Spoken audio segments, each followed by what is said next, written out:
pour le budget, il faut des signatures. Et aujourd'hui, on ne peut pas signer à travers un écran.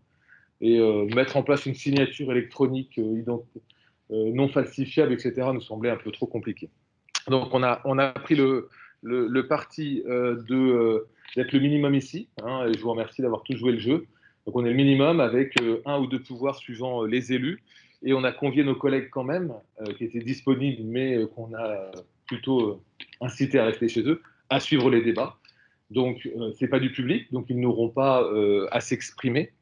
Il y aura une suspension, il n'y aura pas de suspension non plus parce qu'il n'y a pas de public pour échanger. Et on mettra tout cela en ligne.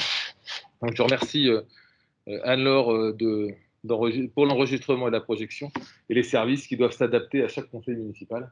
C'est un peu compliqué. Donc je vais commencer par l'appel.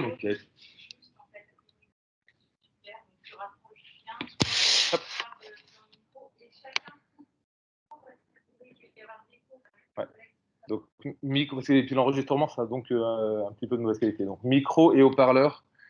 Ouais, micro et haut-parleur, je regarde si dans mes paramètres, si tout est bon. Micro et haut-parleur éteint. Voilà,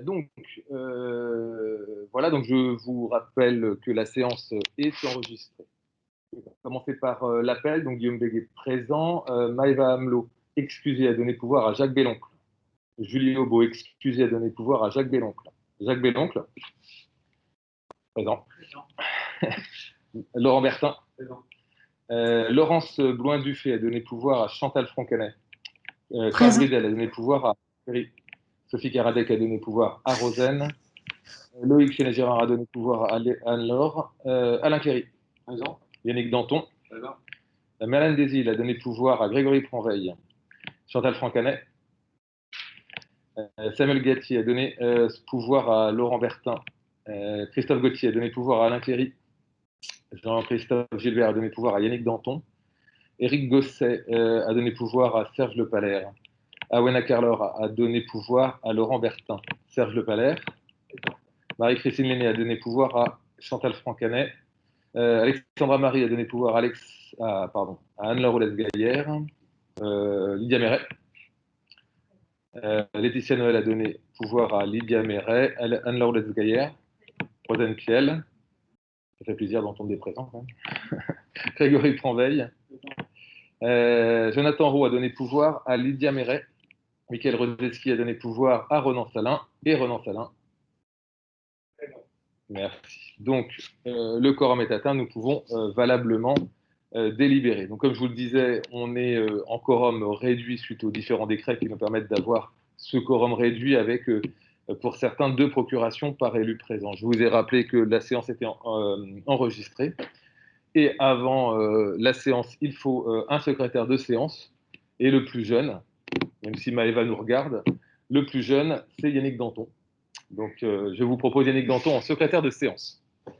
Il y a des oppositions, des abstentions. Je vous remercie.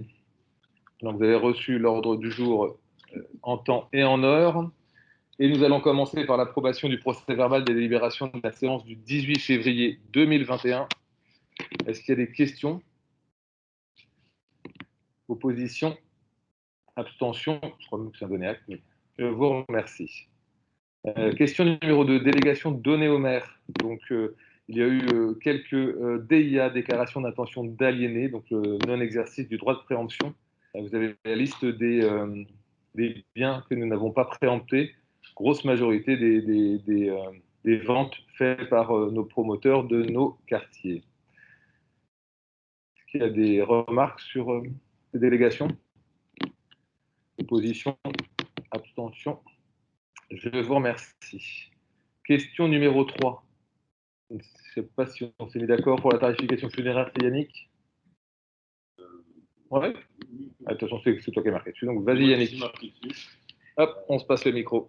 Tu ouvres le micro, les deux, s'il te plaît.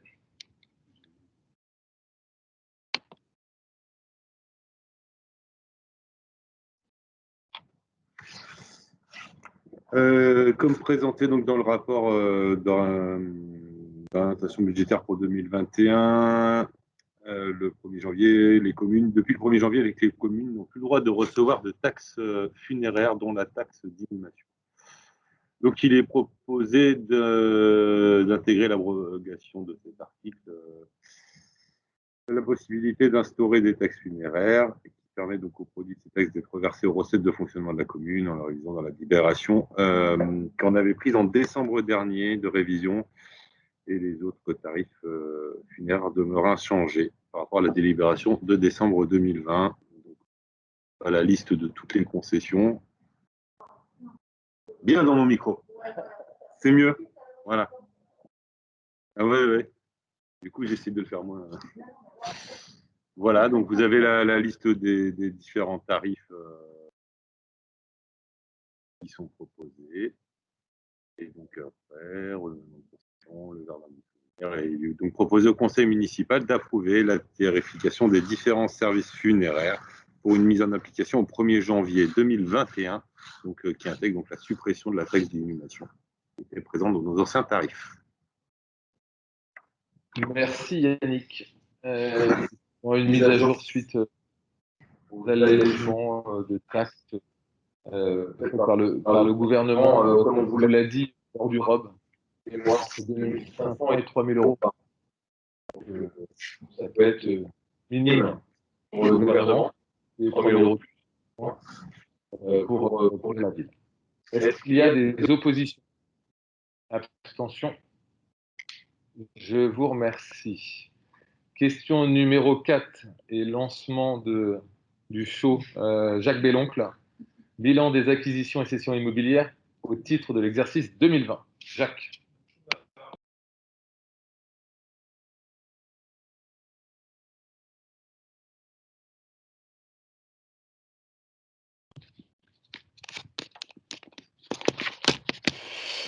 Monsieur le maire.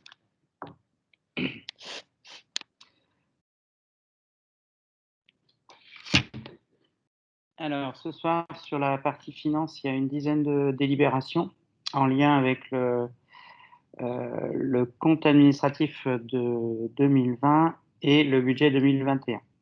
Donc, ce conseil marque la fin d'un processus qui a débuté en novembre dernier, avec un gros travail à la fois sur la clôture des comptes 2020 et aussi sur la construction et l'arbitrage du budget.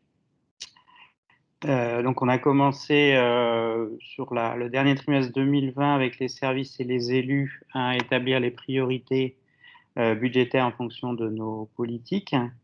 Ensuite, on a fait quelques arbitrages avec monsieur le maire, madame Mérandol et moi-même, plusieurs itérations et arbitrages successifs. Alors, quelques arbitrages un peu délicats, mais dans l'ensemble, ça s'est pas trop mal passé. Je ne vais plus voir ma tête, Nico. Voilà. Le tout dans un planning très très contraint, mais qui a été parfaitement tenu. Donc on avait fait un planning assez compliqué, mais on a réussi à s'y tenir, ce qui est pas mal. À noter que depuis 2018, depuis la mise en place des budgets de service, collectivement, on a un savoir-faire de construction de budget, d'anticipation et de planification qui progresse de manière constante, ce qui a permis cette année aussi d'avoir des prévisions plus faciles à réaliser. Donc là, je voudrais dire un grand merci à la fois aux élus et aux services qui ont travaillé sur la réalisation de chacun des budgets, avec une mention particulière pour le service finance, évidemment, et une mention particulière aussi pour Madame Mérindol, qui a conduit l'ensemble du planning. Je voulais vous faire une précision avant d'attaquer les premières délibes essentielles qui concernent l'exécution du budget 2021 dans un cadre qui est un petit peu compliqué. Le budget, c'est à la fois un exercice de prévision et d'autorisation. Et là, pour le coup, cette année, sur la partie prévision, c'est un petit peu plus délicat que d'habitude parce que le contexte n'est pas simple, parce que les impacts du Covid, directs et indirects, sont pas très faciles à estimer. Donc je vous renvoie sur ce sujet au ROB qui a été présenté au conseil municipal du 18, avec une une tendance globale à la diminution des recettes, à l'augmentation des dépenses, ce qui nous conduit à une grande vigilance sur notre capacité d'autofinancement pour financer nos investissements et nos politiques publiques. Pourquoi je fais cette remarque? C'est que plus encore que les autres années, comme les prévisions sont sujettes à révision, l'exécution du budget sera elle-même un petit peu différente. On a prévu des points d'étape réguliers pour réévaluer la situation en fonction de l'évolution. Et donc, on fera des points intermédiaires. Je m'entends aussi dans le PC d'Alain, c'est perturbant. Voilà, donc il y aura peut-être à réaliser en fonction de l'évolution de la situation des arbitrages intermédiaires et le cas échéant, des décisions modificatives vous seront présentées en espérant qu'elles seront le plus limitées possible. Mais l'exercice de prévision a été assez délicat. On manque de visibilité sur la situation sanitaire évidemment, mais aussi au manque de visibilité sur certaines infos cruciales de la part des services de l'État. Voilà, donc exercice un petit peu particulier et présentation du budget un petit peu particulière.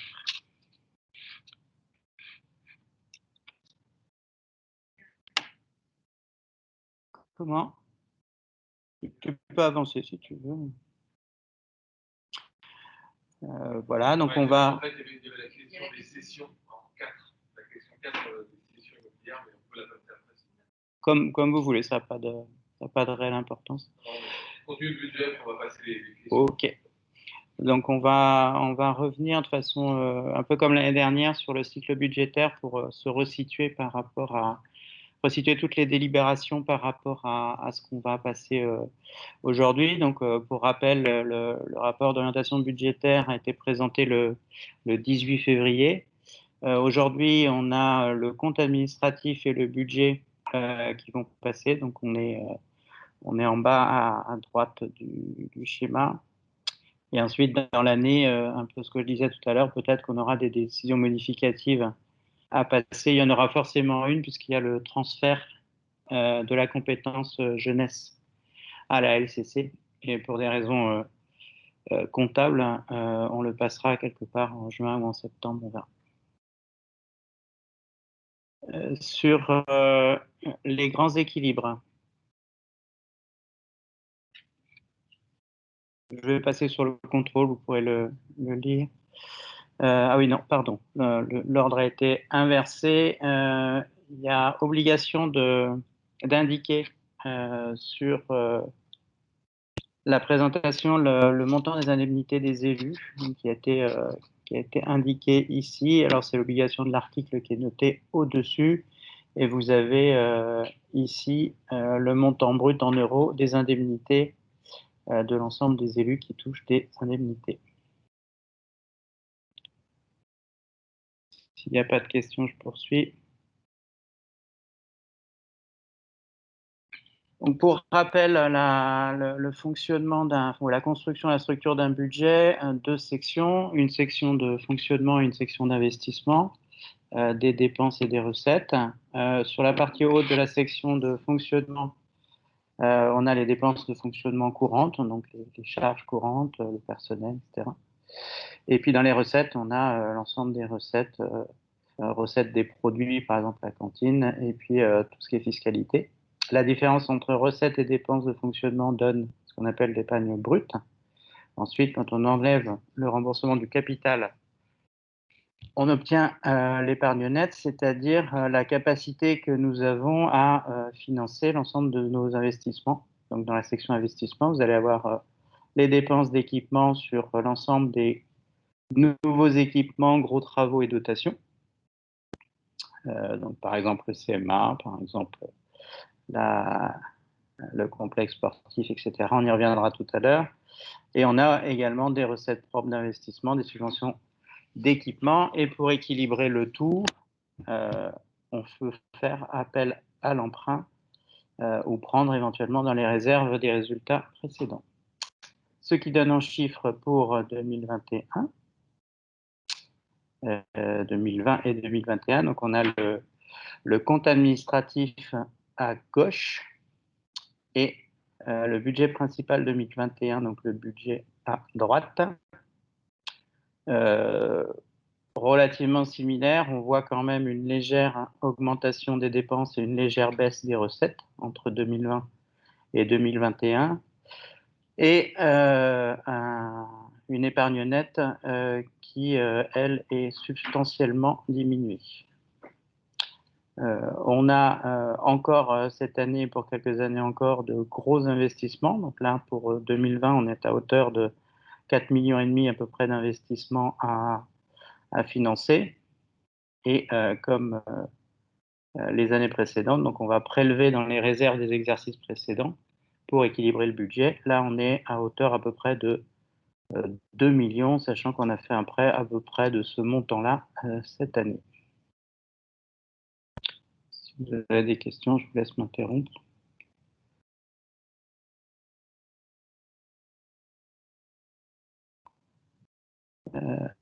Ensuite, l'ensemble des dépenses et des recettes est détaillé dans les slides suivants. La structure est à peu près la même que l'année dernière, c'est-à-dire que plus le carré est gros et plus la somme est importante, et c'est à peu près dans l'ordre. Donc on a un peu plus d'1 million de dépenses bâtiment énergie et administration générale, un peu moins d'1 million, enfance jeunesse 870 000, etc. On a une augmentation de la contribution à l'ASDIS par exemple, et puis des frais de réparation et de maintenance en légère augmentation. On a eu des dépenses liées au Covid également, qui sont, dont l'évaluation est encore en cours de finalisation. On devrait être aux alentours de 130 000 € environ à corriger, mais enfin c'est 130 000 € qu'on ne retrouve pas dans notre CAF et qu'il faudra bien amortir.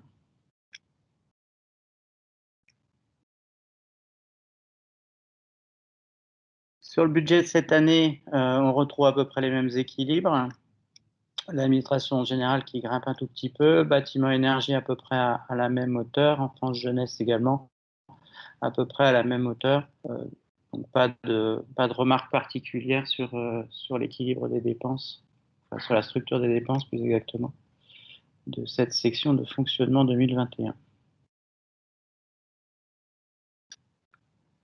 Je pense qu'on va passer aux recettes.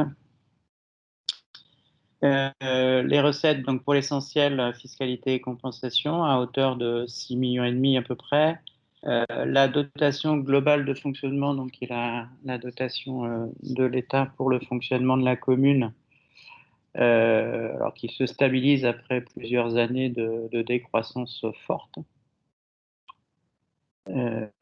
Quelques recettes côté urbanisme, notamment liées aux droits de mutation. Et pour le reste, peu de changements.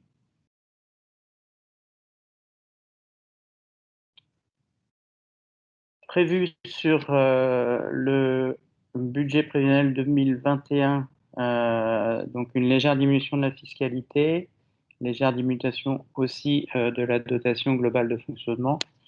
Donc globalement, on est toujours dans la tendance d'une augmentation des dépenses et d'une diminution des recettes, et donc d'une diminution mécanique de notre capacité d'autofinancement pour les investissements.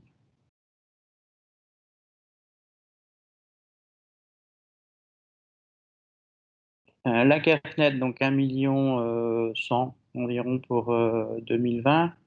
Je vous épargne les retraitements dus à l'eau et l'assainissement. L'épargne 2021, alors, qui chute assez nettement. On est à 50 000 à peu près. Alors, il y a des phénomènes structurels, et puis il y a aussi quelques écritures nouvelles qui nous sont imposées par les services de l'État, notamment la constitution d'une provision pour créances douteuses, qui n'était pas écrite comme ça dans les écritures de l'année dernière. Donc c'est un peu moins grave que ça, mais ça reste quand même, on va le voir après, un peu préoccupant.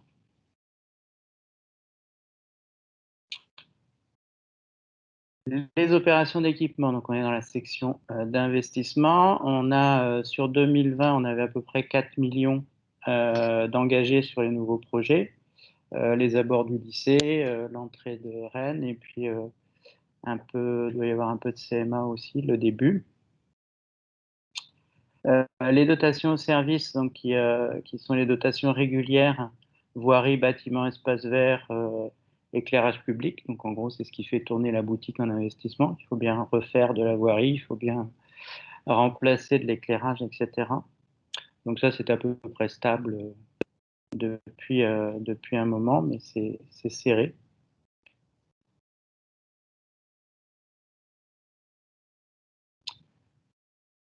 Sur 2021, donc les projets engagés, donc là, il y a des projets qui se terminent, hein, les abords du lycée, la rue de Rennes, et puis il y a des projets qui commencent à monter en puissance. Donc c'est le début, par exemple, du CMA. La dotation des services est à peu près la même.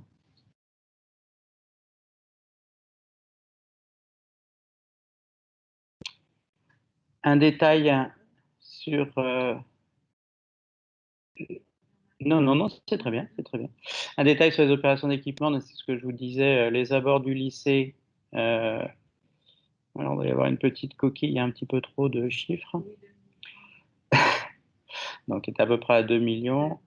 La rue de Rennes, ça se termine, 1,3 million à sortir, rue de la Bergerie, etc. Les abords du lycée, donc là, je pense que la partie droite, c'est la partie 2021, la partie gauche, ça reste 2020. Donc les abords du lycée à terminer. La maison médicale, alors un petit commentaire à peu près 300 000 euros qui vont se réduire en fait ces 300 000 euros parce qu'on s'était engagé auprès du promoteur à racheter les parties qui n'étaient pas reprises par des professionnels. Donc il y a un petit délai de trésorerie, on est en train de les vendre et donc ces 300 000 euros-là ne se retrouveront pas en fin d'exercice. Centre multi-activité, on voit qu'il y a 250 à peu près pour commencer.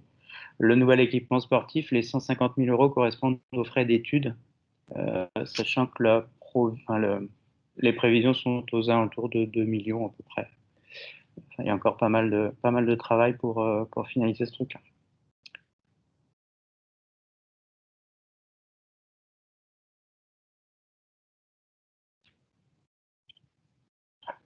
Alors, comment on finance toutes ces opérations? En 2020, on a fait un prêt d'environ 2 millions, plus de 2 millions. Ce prêt va nous permettre de financer l'ensemble des investissements sur les prochaines années. Donc le prochain prêt ne devrait pas arriver avant 2024, 2025, quelque chose comme ça, si tout se passe bien. On a les effets des PUP. Donc on a avec le déploiement des différentes opérations immobilières, on va avoir presque 1 million de PUP sur 2021.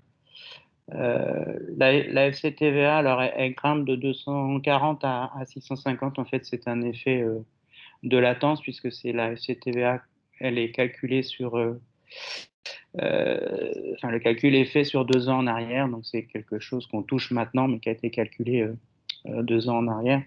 Donc là, c'est pas, il n'y a pas d'effet miracle. Il y aura pas de, on ne sera pas à ces hauteurs-là sur les prochaines années. Et les subventions d'investissement aux alentours de 400 000 euros.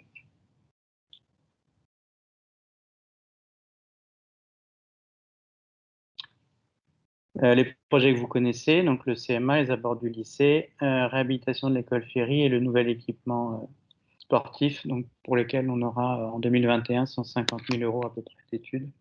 Et le CMA, donc on commence la réalisation avec 250 000 euros à peu près sur 2021. Alors c'est 250 000 euros pour la commune et c'est évidemment pas le budget global 2021. Il y a un chiffre un tout petit peu plus gros que ça côté LCC. Le profil de la dette, Donc là, on voit ou on aperçoit, quand on fait très attention, le travail qui a été fait sur la renégociation de la dette. L'idée, c'était de diminuer l'ensemble des annuités en rallongeant un petit peu la durée de remboursement, en faisant attention à ce que ça ne coûte pas trop cher quand même. Donc ça nous permet de retrouver un peu de capacité d'autofinancement. Donc on voit le budget principal et on voit aussi les budgets annexes, bâtiments commerciaux, réserves foncières et gendarmerie, avec des couleurs différentes. Donc là, on est aux alentours de 1 million à peu près d'annuités, un tout petit peu moins. Donc on a baissé nos annuités, on a commencé à baisser nos annuités, on a un effet 2025-2027 qui devrait nous permettre de retrouver aussi 100 ou 200 000 euros de cases supplémentaires qui nous font du bien.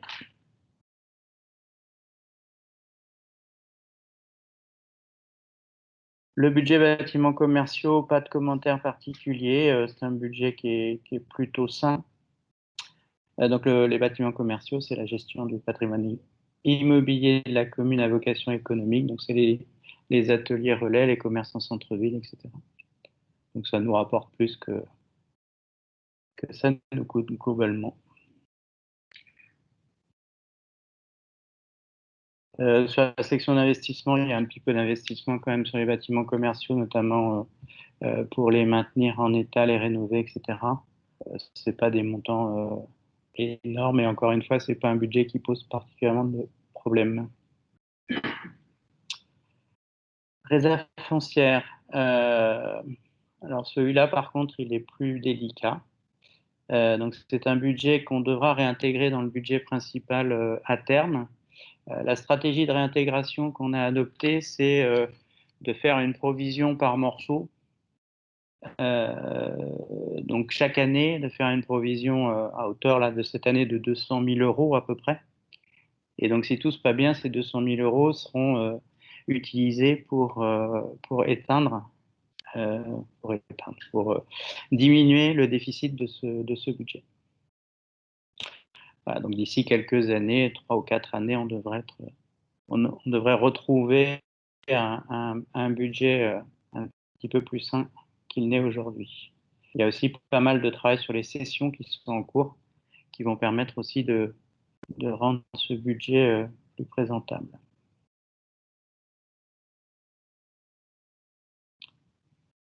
Le budget de la gendarmerie, donc là aussi un budget sain également. Donc il y a eu un petit décalage entre les investissements et le début des remboursements des loyers, etc. Ce décalage maintenant est résorbé, et donc tranquillement, ce budget-là va s'équilibrer et devrait être excédentaire à terme.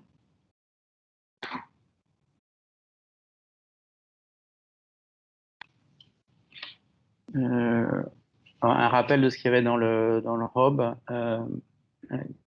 que j'ai aussi énoncé un petit peu en introduction. Il faut qu'on continue à maîtriser nos dépenses courantes, donc nos charges courantes, nos charges de personnel, parce que la fiscalité diminue et que le sens de l'histoire n'est pas qu'elle augmente. Donc on aura probablement dans quelques années de meilleures surprises, notamment sur la partie fiscalité des entreprises. Mais il y a un petit effet retard le temps que les entreprises s'installent et commencent à payer des impôts. Donc là, il y a une période où il va falloir faire un petit peu le dos rond de quelques années. Il faut qu'on conserve un autofinancement suffisant pour garantir notre capacité d'emprunt et d'investissement futur et pérenniser un service public de proximité et de qualité.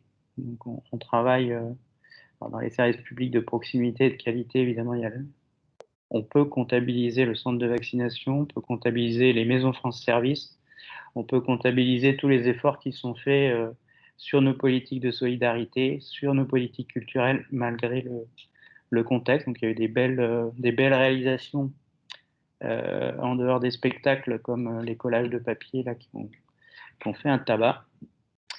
Mais tout ça, ça demande des financements. Donc il ne faut pas relâcher nos efforts. La perspective pluriannuelle d'investissement et de financement est maîtrisée. Donc, on a des ratios qui sont présentables. Quand je dis présentables, qui permettent encore de discuter avec des banquiers pour qu'ils nous prêtent de l'argent. Mais il faut que ça perdure.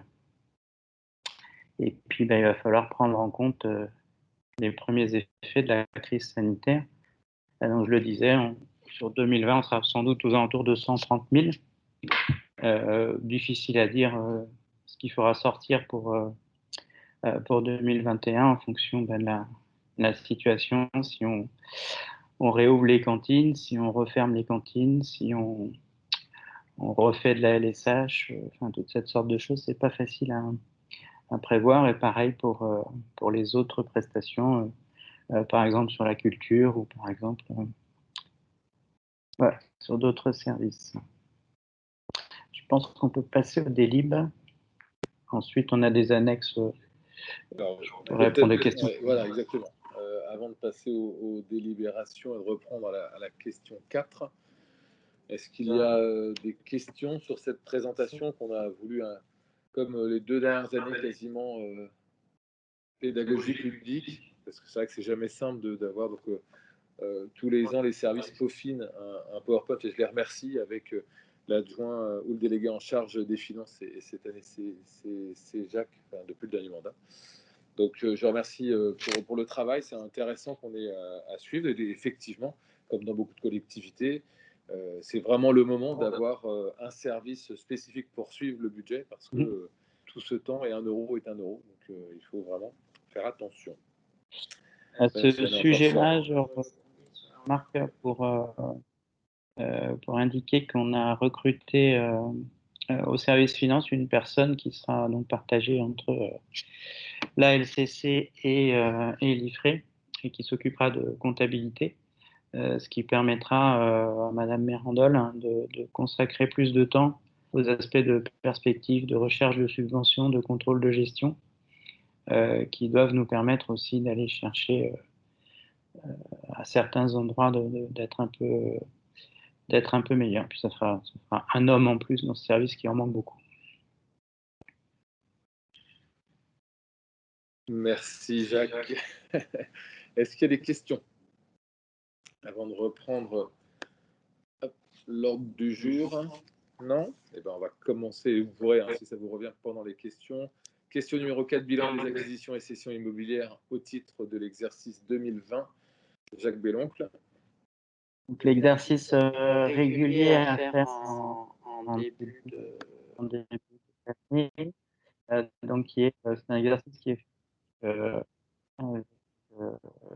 comment les services de l'État. Voilà, ça nous permet d'avoir l'équilibre entre ce qu'on a acquis et ce qu'on a cédé, ce qui correspond à peu près à la notion de patrimoine sur la comptabilité privée.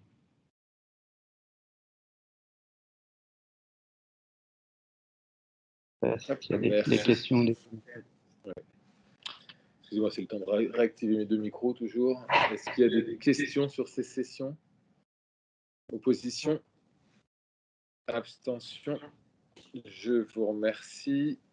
On va continuer avec, si je ne m'abuse, je cherche la question, mais sur les comptes de gestion, normalement. Ouais. Toujours, Jacques, question numéro 5, donc approbation des comptes de gestion.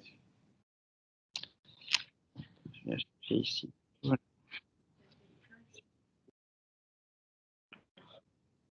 Voilà. Okay. Donc les comptes de gestion, vous l'avez vu tout à l'heure, hein, c'est les comptes qui arrêtent l'exercice 2020 et qui sont visés par la comptable des finances publiques, hein, de la trésorerie de l'IFRE. Ça permet de vérifier que à la fois d'un côté la commune nommait l'ordonnateur et de l'autre côté l'État avec le comptable public arrive au même résultat, permet de contrôler que tout est en ordre et qu'on a une parfaite concordance entre les exercices faits côté commune et côté État. Il vous est demandé d'approuver ces comptes de gestion établis par Madame Lamarre. Merci Jacques. Est-ce qu'il y a des oppositions? Des abstentions? Je vous remercie. Et nous continuons avec la question numéro 6, approbation des comptes administratifs de l'exercice 2020. Et m'éclipser de ce pas pour laisser la parole à Jacques. Alors, je ferme tout. Alors pour ceux qui s'en étonneraient, Monsieur le maire ne doit pas être présent pendant la délibération sur ce sujet-là.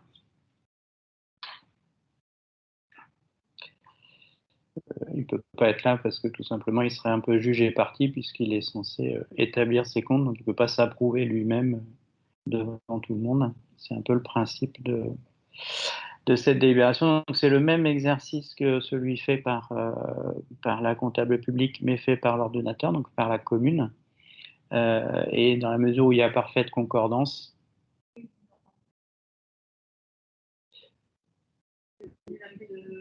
je pensais que Guillaume m'avait attribué là avant de partir. Alors je me l'attribue tout seul. Donc je m'attribue la présidence de cette session et je la rendrai à Guillaume dès qu'il rentrera, s'il rentre. Voilà, donc il y a le même exercice que pour le comptable public, mais réalisé par les services de la commune. Voilà, comme il y a concordance, sauf s'il y a des questions particulières, je vous demande de passer au vote. Et vous retrouvez évidemment tous les chiffres qui ont été présentés tout à l'heure.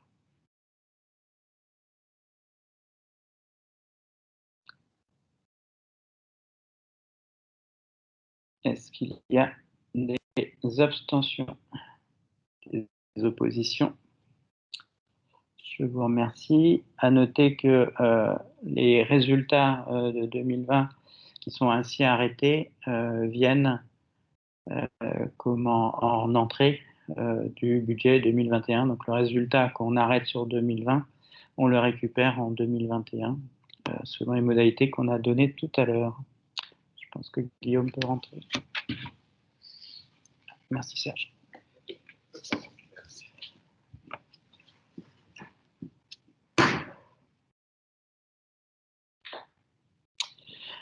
Dans la suite logique, puisqu'on vient de passer les comptes 2020, le résultat des comptes 2020 va être affecté sur les comptes 2021.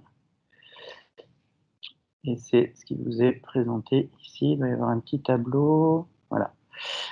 Donc là-dedans, on a le résultat d'exécution d'investissement 2020. On a les soldes des restes à réaliser, donc ce qu'on avait prévu l'année dernière, mais qu'on n'a pas réalisé, négatif. Le besoin de financement, le résultat de fonctionnement. Et donc tous ces résultats sont reportés sur la partie 2021, c'est ce qu'on appelle l'affectation sur le budget principal. Donc les affectations sont faites en réserve, on a vu 1 million pour équilibrer, et puis un report de fonctionnement à peu près 3,5 millions sur le budget 2021. Donc là, ça explique simplement comment on utilise ce qui nous reste sur 2020 pour 2021. Il vous est demandé d'approuver cette affectation, donc à la fois en investissement et à la fois en fonctionnement.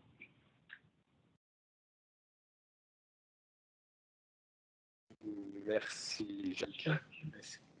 Et merci pour le vote de tout à l'heure sur le compte administratif. Est-ce qu'il y a des oppositions? Des abstentions? Je vous remercie. On continue avec la question numéro 8, affectation du résultat de fonctionnement du budget gendarmerie, même exercice sur un budget différent. Jacques. Voilà, donc on est sur on prend les budgets un par un, on a le budget principal. On continue avec le budget gendarmerie.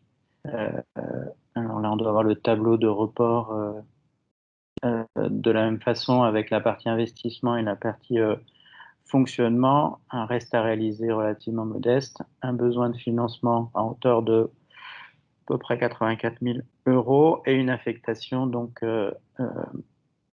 similaire en structure sur le budget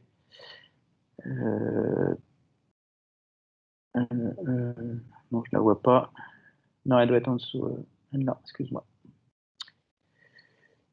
Donc l'affectation est à hauteur de ce qui est en dessous. 22 000 à peu près. Voilà. Donc il vous est demandé d'adopter la proposition du rapporteur sur l'affectation sur les recettes d'investissement. Il n'y a rien en fonctionnement. Merci Jacques. Est-ce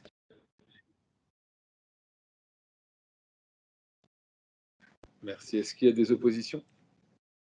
Des abstentions? Je vous remercie. Question numéro 9. On continue avec la même chose, affectation des résultats, mais pour les bâtiments commerciaux. Jacques. Autre but annexe de bâtiments commerciaux, même opération qui met en évidence les résultats d'exécution et leur report sur l'année suivante. Donc là, les montants de report qui sont indiqués en dessous sont un petit peu plus importants. On a un report, enfin une affectation, excusez-moi, sur l'investissement de 76 000 euros et un report en fonctionnement de 138 000 euros.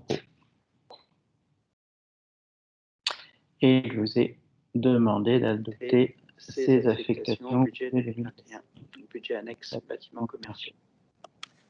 Merci Jacques. S'il y a des questions? Opposition? Abstention? Je vous remercie. On continue avec la question numéro 10, approbation du budget général et des budgets annexes pour l'exercice 2021. Toujours Jacques. La formalisation sous forme de délibération de la présentation qui vous a été faite tout à l'heure, avec évidemment les mêmes montants sur le périmètre du budget général et des budgets annexes.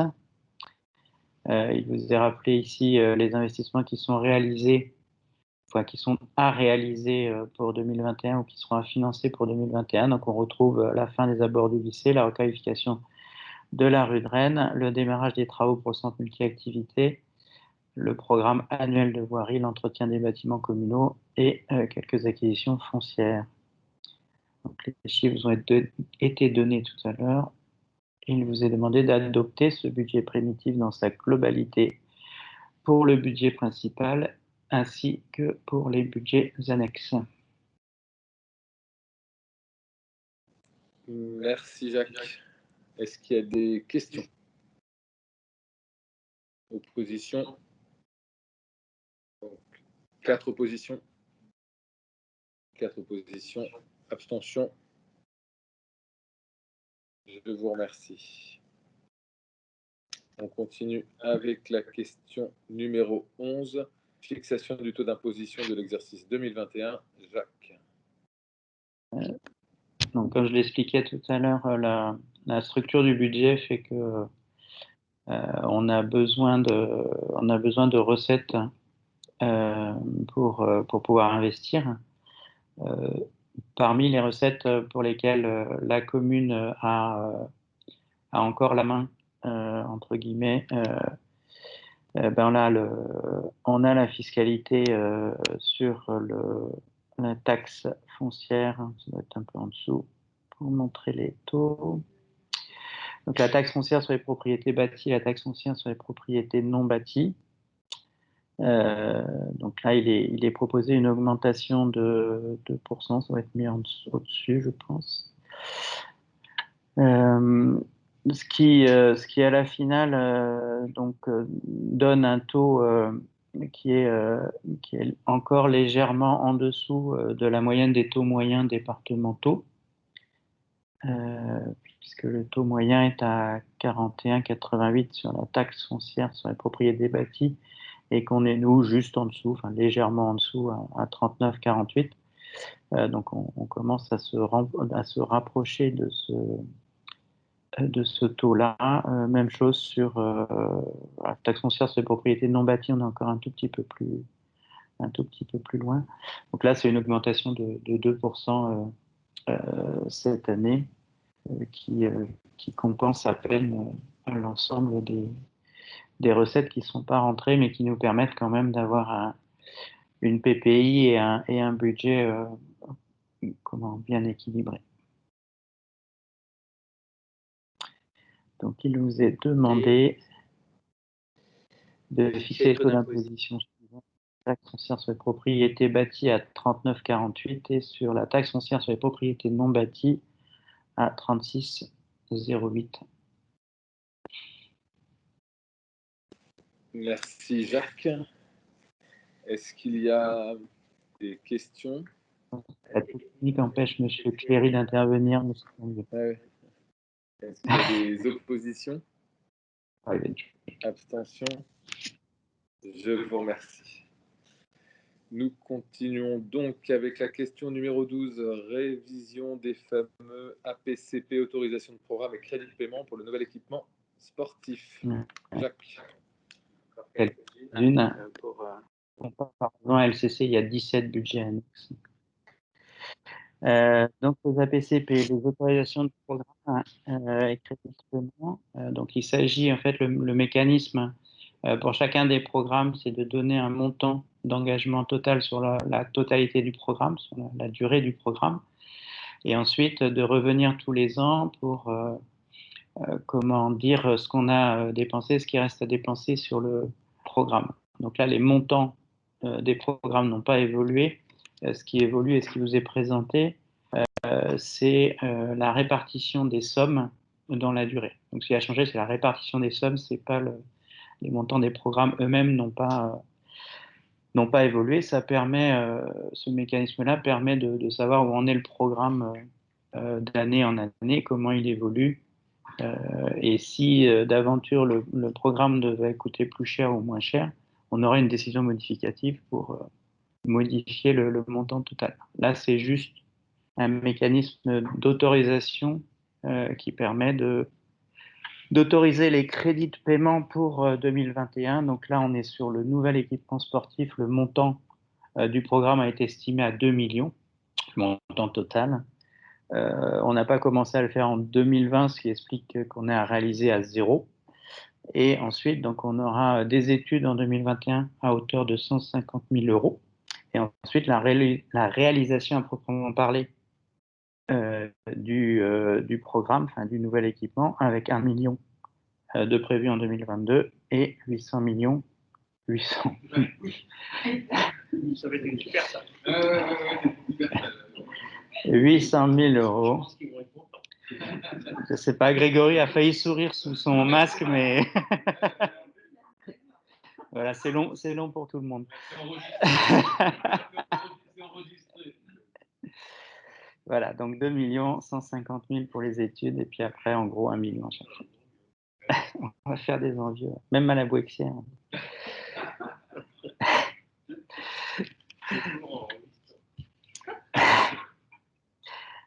Ils ne s'en privent pas non plus. Réviser le programme, comme indiqué, c'est ce qui vous est demandé.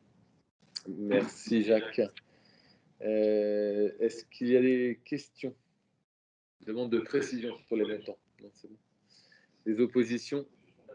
Oui, ce sont les bons montants qui sont écrits, effectivement. Opposition? Abstention? Je vous remercie. Question suivante, la même chose sur le centre multi-activité. Vas-y, Jacques. Voilà, donc même principe, autorisation de programme, crédit de paiement. Donc là, on est un peu dans le même cas que sur le sujet précédent. Les montants qui sont indiqués sont évidemment les montants à la charge de la commune. On a les mêmes écritures, entre guillemets, côté budget LCC avec des montants plus importants. Donc là, on va commencer à faire des travaux importants puisqu'on a presque 260 000 euros à payer en 2021. Et vous voyez que ça, le programme monte en puissance sur les 2 années suivantes, 2022-2023, avec donc un achèvement prévu en 2023. Je regarde Ronan, si pas de changement, je pense pas. Ce qu'on a vu hier, en tout cas. Donc, il vous est demandé de réviser l'autorisation de paiement, l'autorisation de programme, excusez-moi, et le crédit de paiement 2021 pour le centre multi-activité. Merci Jacques. Est-ce qu'il y a des questions? Opposition? Abstention? Je vous remercie. Question suivante, numéro 14. Constitution d'une provision pour créances douteuses. Tu en parlais tout à l'heure. Explication dans ce rapport. Vas-y Jacques. Donc là, à la demande des...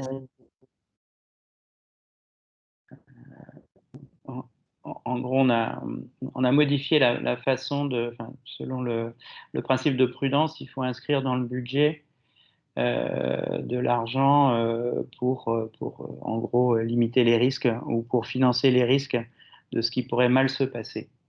Alors, par le passé, c'était fait un peu différemment. Là, ce qu'on nous demande, en gros, c'est d'estimer le risque des créances douteuses et d'inscrire 15% à peu près de ces créances douteuses au budget, de manière à ce que si ça se passe mal, l'argent soit déjà fléché et déjà bien indiqué dans le budget.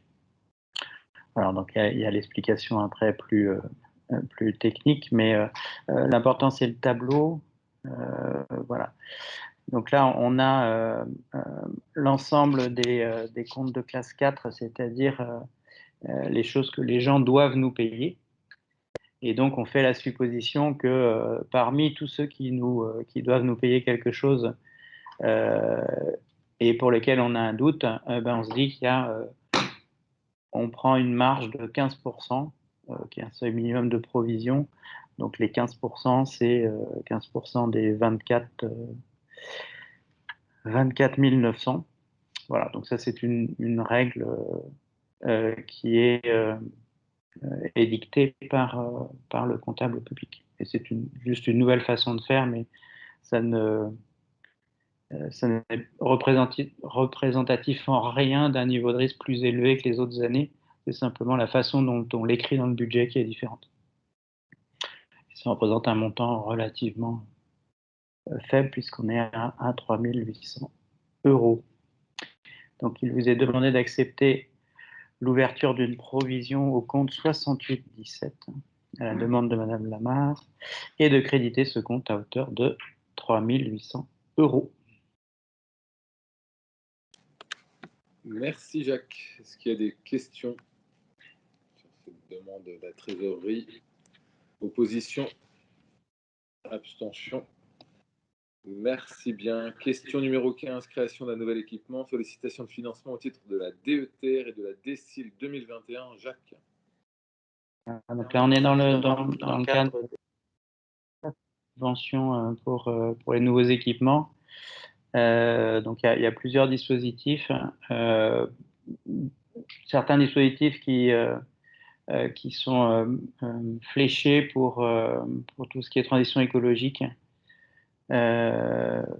Voilà, donc on a ici le plan de financement prévisionnel et les demandes qui sont faites, les demandes d'aide aux équipements sportifs à solliciter. Et vous avez les montants en dessous. Voilà, donc on sollicite l'État, la région et on sollicite le département. Voilà.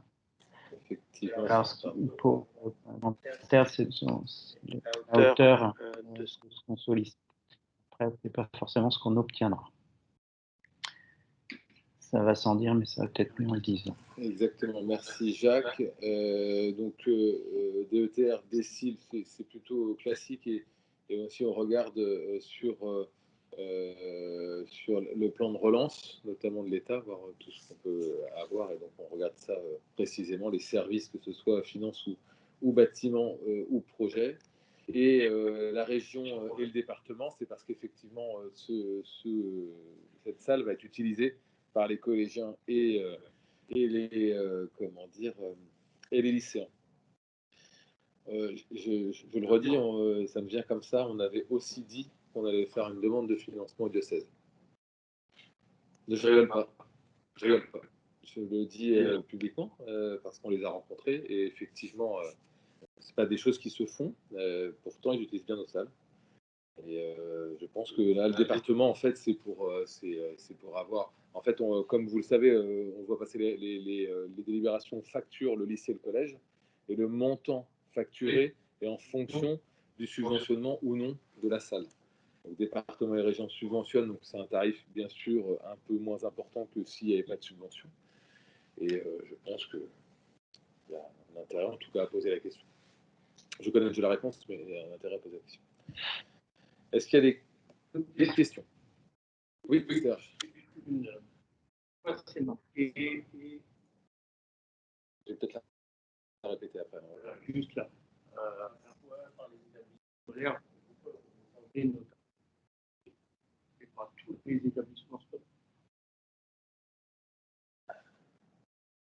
Ça peut aussi être nos écoles primaires. Oui, c'est ça, oui. Ouais. Oui. Oui. Mais notamment les lycées parce que c'est en proximité. Ouais, c'est Oui, c'est une précision qui avait pas. pas Enfin, mais forcément. effectivement, ouais, non, vous avez raison. On a ceux où il y a des vrais créneaux qu'on doit organiser beaucoup, et ça a toujours été comme ça. C'est effectivement collège et maintenant lycée, mais nos écoles. Ouais, et nos écoles élémentaires ont le droit d'y aller aussi.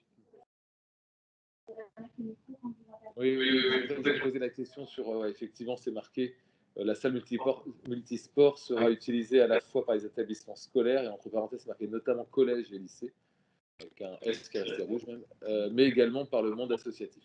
Donc nous, c'était notamment, pourquoi c'était marqué notamment collège et lycée, effectivement, je pense que c'est une précision qui... C'est parce qu'en fait, dans la délite, c'est une délite de demande de pension. Ah oui.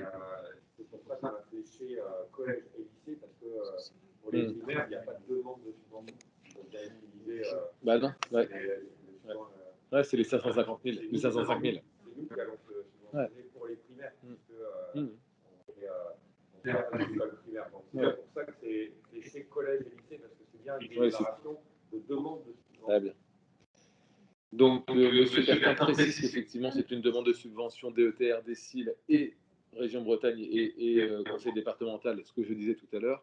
Et c'est pour ça qu'on précise bien qu'il y aura une grosse utilisation par les collégiens et les lycéens pour argumenter sur cette demande de subvention.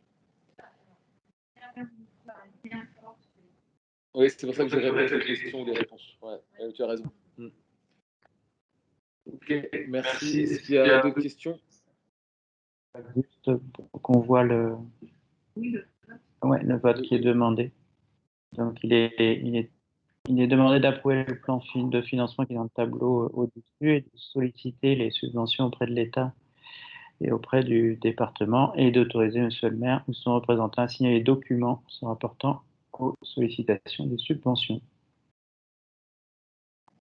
Merci Jacques. Est-ce qu'il y a des oppositions? Des abstentions? Je vous remercie. Question numéro 16, subvention de fonctionnement au CCAS de la ville de Liffré pour l'année 2021. Jacques Bellon. Donc, comme chaque année, en parfaite logique avec nos politiques d'action sociale, nous versons une subvention au centre d'action sociale dont les missions sont reprises ici. On avait fait une première délibération fin 2020 pour faire un chèque au CCAS pour ses besoins de début d'année d'activité. Et là, on vote la subvention de fonctionnement qui doit compléter ce premier versement, me semble-t-il. Et donc, il vous est demandé, je pense, de valider le montant de cette subvention globale de fonctionnement pour l'exercice 2021 qui est à hauteur de 200 000 €. Merci Jacques. Est-ce qu'il y a des questions? Opposition? Abstention? Je vous remercie. Et Jacques, je vais te reprendre la parole. Tu as fini avec tes questions. Question numéro 17. Vente d'ouvrages issus des collections de médiathèque Lydia Méret. Et avant de te passer la parole, merci Jacques pour le travail et pour la présentation de ce soir. Vas-y, Lydia.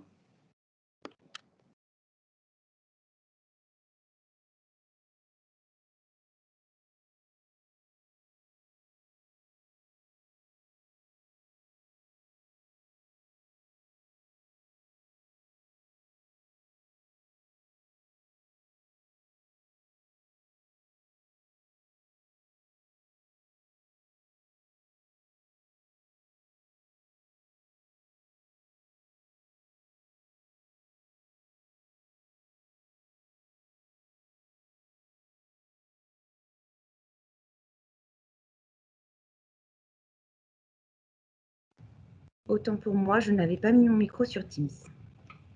Donc je vais... Bravo. Bah, bravo, bravo, oui, pardon.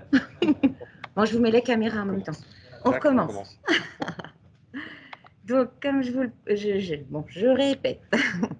Donc la présentation de cette délibération, l'objectif, c'était de vous faire part, de vous proposer une modification des tarifs de vente d'ouvrages, donc qui sont issus des collections de la médiathèque dans le cadre de la Semaine des Solidarités. En effet, une délibération précédente vous avait été présentée, mais comme vous le savez, au vu du contexte, la vente de livres qui avait été prévue les 20 et 21 novembre dernier, donc en 2020, et voire même qui était envisagée au mois de mai, ne pourra en effet se tenir. Donc, pour écouler une partie du stock et en même temps s'inscrire dans l'initiative portée par la ville de Liffré, il est proposé de vendre une sélection de livres retirés des collections à la médiathèque pendant les heures d'ouverture au cours de la Semaine des Solidarités qui se déroulera du mercredi 7 au mercredi 14 avril 2021. Les recettes des ventes seront intégralement reversées au CCAS sous la forme d'une subvention exceptionnelle. Donc les tarifs qui avaient été adoptés les 20 et 21 novembre étaient en effet, comme là c'est indiqué, à savoir 1 €. Et pour les romans et albums, 1 € pour 2 ouvrages. Et ce qui vous est proposé dans une démarche de solidarité, de proposer des tarifs à 2 € par ouvrage pour les romans, documentaires et bandes dessinées, et pour les romans enfants et ados, 1 € par ouvrage. Et il est également proposé d'appliquer un tarif dégressif, 3 ouvrages pour le prix de 2. Donc voilà, c'est vraiment l'augmentation de prix est liée en effet à cet angle de solidarité, cet aspect de solidarité, et que en effet dans cette démarche Anne-Laure pourra nous en dire davantage, mais en tout cas l'objectif c'est aussi de mettre à disposition ou de faire un don aux bénéficiaires de l'épicerie solidaire. Donc voilà, il vous est proposé d'adopter les conditions de cette vente et d'autoriser Monsieur le maire ou son représentant à signer tous les documents nécessaires. Merci bien, Lydia. Est-ce qu'il y a des questions? Opposition? Abstention? Je vous remercie. Question numéro 18, Alain Cléry, signature de la convention de rétrocession des espaces communs pour la résidence Hugo.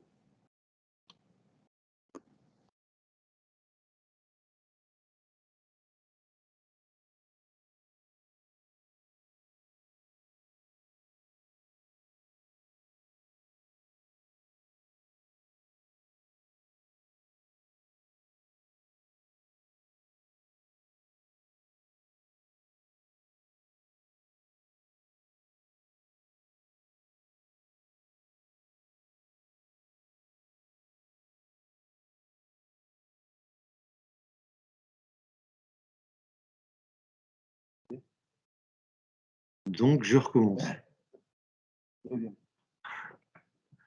Donc, il a une convention classique de rétrocession des équipements et des espaces publics lors d'une réalisation lors de la réalisation de la résidence Hugo sur la place Vendover. Donc, convention qui sera signée entre la commune et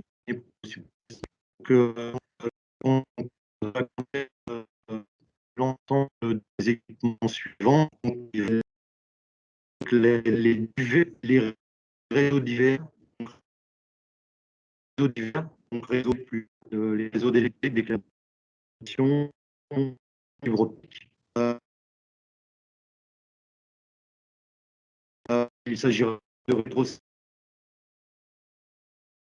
été mentionné pour cette occasion. L'arbre se situant sur la façade ouest de l'immeuble.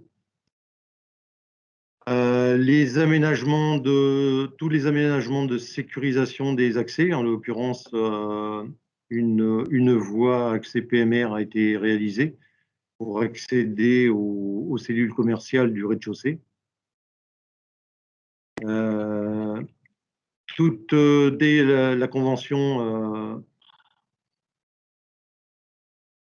la convention stipule qu'en cas de dégradation du domaine public, le promoteur s'engage à remettre en état à ses frais exclusifs. Ce sera le cas du trottoir qui se trouve juste devant le bâtiment au niveau de la place.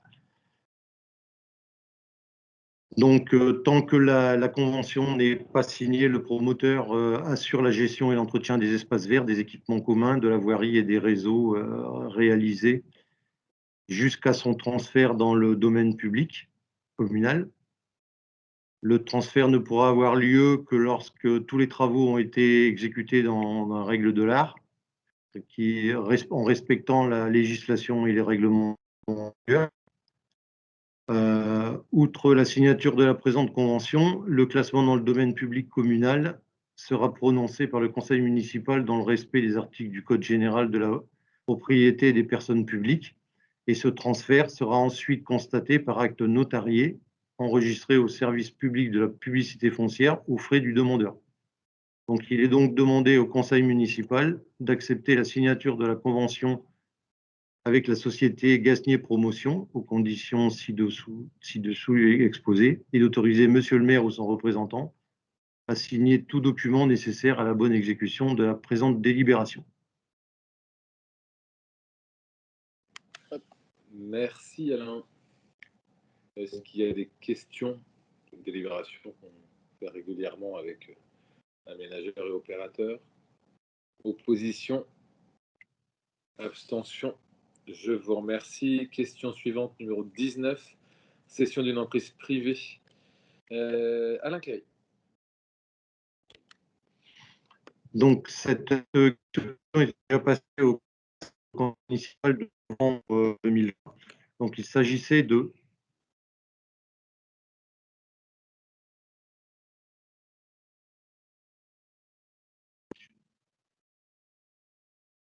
J'ai rien fait, moi, j'ai retouché.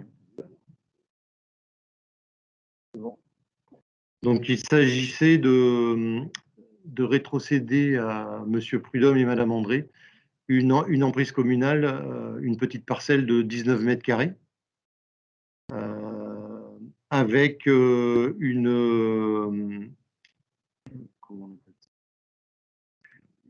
servitude d'accès, car sur cette parcelle se trouvaient deux poteaux et un compteur électrique. Donc, les acquéreurs ont finalement fait le choix de déplacer à leurs frais les éléments techniques, donc c'est-à-dire les deux poteaux et le coffret, afin de ne pas avoir de servitude sur leur terrain. Donc, il est donc proposé au conseil municipal de dire que la section s'effectuera sans création de servitude, sous réserve du déplacement effectif des éléments techniques aux frais des acquéreurs. Dire que les autres conditions de cession validées lors de la présente délibération restent inchangées, et d'autoriser Monsieur le maire ou son représentant à signer tout document nécessaire à la bonne exécution de la présente délib. Merci Alain. Est-ce qu'il y a des questions? Opposition? Abstention? Je vous remercie. Question numéro 20, adhésion au dispositif Petite Ville de demain. Le gouvernement a lancé un nouveau programme qui s'appelle Petite Ville de demain, qui permet d'avoir un certain nombre d'avantages. Et pour ce faire, il faut conventionner avec l'État et avec l'IFRE Cormier Communauté qui a fait, parce que c'était comme ça qu'ils organisaient les choses, acte de candidature pour et l'IFRE et Saint-Aubin du Cormier en fin d'année. Donc on a été lauréats tous les deux, l'IFRE et Saint-Aubin du Cormier, deux petites villes de demain qu'on va appeler PVD, plus rapide, et qui permet aux communes de moins de 20 000 habitants qui exercent des fonctions de centralité comme l'ont l'IFRE et Saint-Aubin du Cormier, et qui présentent des signes de fragilité, c'est-à-dire suivant la localisation par rapport pour Saint-Aubin, suivant l'attractivité de Rennes par rapport à l'IFRE, où on voit que, par exemple, pour nos commerces, on a encore une grosse habitude d'aller sur Rennes. Et donc, on a des sujets de réflexion qu'on avait vus dans l'étude centre-ville notamment. Et bien, effectivement, ce dispositif va nous permettre de nous donner les moyens de concrétiser les projets du territoire et de conforter le statut de ville dynamique, un peu, comment dire, pôle stratégique de bassin de vie comme dans le SCOT. Donc, c'est l'outil de relance, hein, comme je vous le disais, du gouvernement, et bien entendu, toujours avec des objectifs écologiques, de transition démographique, numérique, du développement. Donc, ça intègre tout cela. Qu'est-ce que c'est que ce dispositif et en tout cas le cadre de ce dispositif? C'est un engagement d'un processus de 6 ans qui va nous aider, comme je vous disais, à redynamiser ou dynamiser le territoire et concrétiser les actions qu'on a en tête pour le faire. Cette adhésion à ce dispositif nous donne quand même des possibilités et des avantages. Un soutien à l'ingénierie. Et donc, effectivement, avec l'IFRE Cormier Communauté qui va prendre en charge un poste de chargé de mission, cofinancé grâce à ce dispositif à 75% par la Banque des Territoires et l'ANA.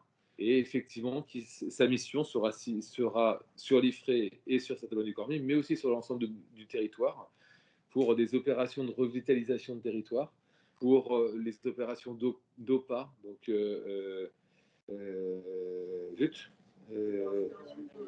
voilà, merci, opération programmée d'amélioration de l'habitat. Donc on a tout cela qu'on a en réflexion en ce moment et qui sortent du PCAET, qui sortent de notre projet de territoire, et donc ça tombe très bien. On a aussi accès à un réseau grâce au club Petite Ville de Demain, qui permet d'échanger entre nous et qui permettra à ce chargé de mission aussi d'avoir des connexions rapides pour avoir les réponses. Et des financements sur les mesures thématiques. Pour tout vous dire, c'est encore un peu flou.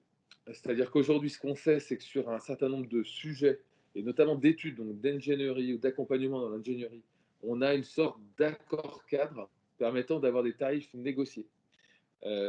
Pour l'instant, c'est encore pas assez clair sur l'investissement. C'est bien de réfléchir à ce qu'on veut faire. C'est ce qu'on a dit à l'État et à la préfecture. Ce sera bien de nous accompagner pour le faire. Parce qu'il y a des sommes colossales en jeu.